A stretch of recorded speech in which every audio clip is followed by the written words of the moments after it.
BodyBags, where horror lies. Hey guys, Rob from Georgia here with you, aka VHS82 apostrophe, with another edition from BodyBags. It is Wednesday. I'm your regular Wednesday evening host here at BodyBags. It is week 515, and welcome to September. This one's been on my mind a bit as a result of some of the other films reviewed in the last month. And so I couldn't really wait to get this one, Death Ship. George Kennedy, Richard Crenna, those who survive the ghost ship are better off dead. Tell me that's not one of the great artworks for a movie poster you've ever seen. I kind of wish they would have just went with the same thing for the menu screen, something like that. But interesting. Let's see who Scorpion did the releasing for the blue, and not a bad setup. I think there's a commentaries, a few extras on here. This film, man, is it's sort of your typical, not your typical death ship, ghost ship. Let me just turn this down just a little bit. I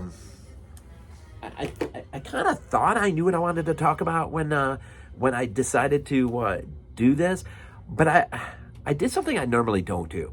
I just watched a documentary just minutes ago that's on here that involves the screenwriter Jack Hill.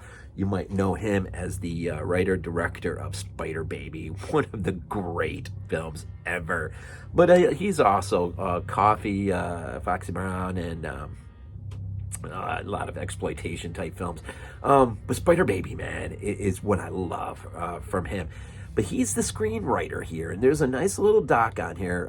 The director is Alvin Rakoff from 1980. Richard Crenna is in here again. Nick Mancuso, it's really awesome to watch. Of course, George Kennedy is the captain, Ashland. And then Salient Howes, Kate Reid, the great Kate Reid, Victoria Burgoyne, Jennifer McKinney. I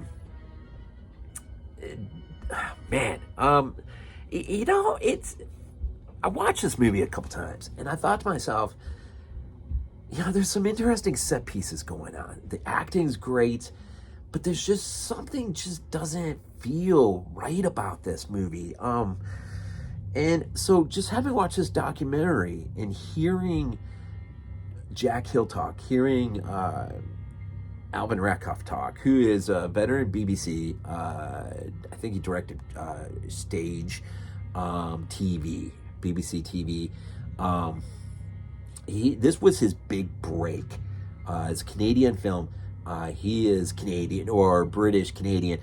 He's Canadian. So, this was a script written by Jack Hill, Sandy Howard producing. But once the script is completely done and left Jack Hill's hands, unfortunately, and it was going to be financed by Canada, this became something a little bit different, maybe a lot different, than what Jack Hill had originally intended. And you get a lot of this in this conversation, in this documentary. That is, if you have this and you have not watched this documentary, it is worth checking out, especially if you're a fan of Jack Hill. It's going to upset you a little bit because it makes you really wonder what this ultimately would have been if Jack Hill directed it. And he wanted to direct it, and he was not happy that he didn't get it, but that's how financing works. It's a lot of times a country, if they're the main financiers of a film, they got to have a director that is, say Canada, Canadian. And we see this in Italian films, and when it's joint production between them and Germany or France or whatever, you see this, right? And so Jack Hill was not going to direct this film, even though it's his film. It's really his ideas, or at least, conceptually, it's his ideas. Listening to him talk, I really wish I could know. Now, it's interesting because towards right at the end of the documentary, and I'm going to get into the movie here in a sec, he does talk how it was mentioned about the possibility of a remake, sort of, I guess,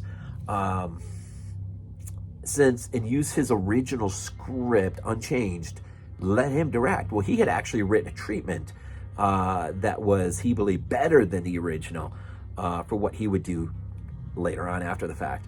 But the problem is, Ghost Ship came out, and it's too bad because it sort of derailed anything that Jack Hill could have done to sort of resurrect this idea and put his own stamp on it. Now, at the time of the documentary, now he's 90 now. At the time of the documentary, he did allude to the idea that there was something else in the works, that the script was evolving into something different a little bit, not on a ship anymore. I don't know if we'll ever see that or not. He's 90 now, and I'm not sure. I'm not sure what year this Blue was released. Looking, I don't see it, but he's 90 years old. The chances of us getting that, and it's really too bad. And plus the follow-up to Spider Baby. And I know I'm talking more about Jack Hill than the movie. Let's get to the movie. I do love your ghost yarns, man, especially when they're on a ship. Ghost ships, man, don't get enough. Don't get enough film, man. I listen to Astonishing Legends all the time, and and the Mary Celeste is a great story. There's a few of them, right? And this is really basically a sort of, I don't know. I read somewhere, somebody alluded to The Shining meets the Poseidon Adventure. I don't know. The problem is there's no real Poseidon adventure. I mean, in the sense that you got this ocean liner captained by George Kennedy, who is going to be relieved. Ultimately, he's going to have to be forced into retirement because Richard Crenna's character, Trevor, is going to take over. He's the new captain incoming. And so that's sort of, that sort of plays a major role. They're out there, I think in the Sargasso Sea or something. You got this ghost ship, man, that's just comes out of nowhere, man, in the middle of the night. Sort of Poseidon Adventure-esque, right? Instead of a wave, it's this ghost ship. So you got the ocean liner coming. You kind of got the setup, sort of like the Poseidon Adventure. You got certain characters you're going to see later on because they're going to be your only survivors. And sort of that kind of, I don't know, Love Boat meets Poseidon Adventure kind of vibe, weird vibe.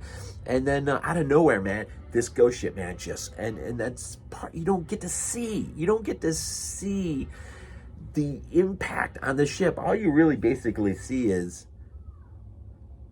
boom, we just lost power somehow, and I don't know how that happened. That is bizarre. Let me just kind of move through this. That is really bizarre. That's twice now in the last upteen reviews.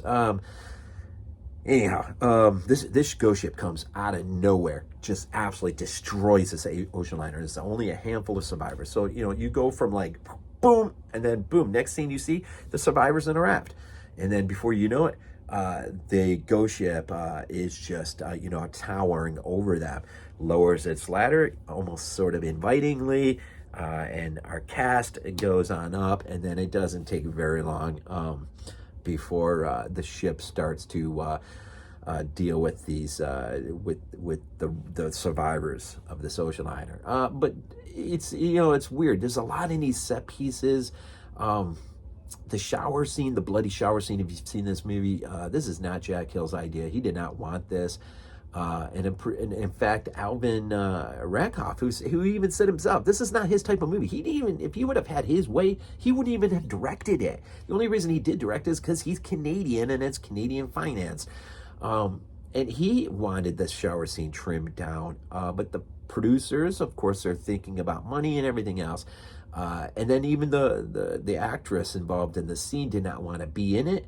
They had a double come in, as is usually par for the course. So it's sort of, too bad that some of the set sequence, now you got a bit of a history to the ship that's not really explored that well. We're given this idea that it's a Nazi ship, that this is sort of the what's sort of propelling it in terms of its ghostliness, and it's the horror that is pushing it, right? And it slowly but surely starts to take over George Kennedy's character, the captain, who does not like the idea of giving his ship away to Richard Crenna's character. And so this is his final ship. This is the ship he is destined to sail off into the sunset at the death of everyone else on the ship. There's some neat set pieces, some neat things that happen, some great ambiance, some creepiness, atmosphere. They actually shot on a real ship for a bit of time. It's surrounded by water. And so there is this real, I don't know, there's this real sort of genuineness at times that's hard to replicate in film. And it does have a lot of interesting things, but I think at the core of it, what drives it is Jack Hill's script, or at least as it was, and then it evolves once it moves out of his hands. The cast does a great job. Mancuso does a really phenomenal job. And you know, we're sort of headed, and there's an element of the cast in here, the characters, and you sort of already kind of got your idea. It doesn't take a brain surgeon to know who's probably going to be alive at the end of this thing. But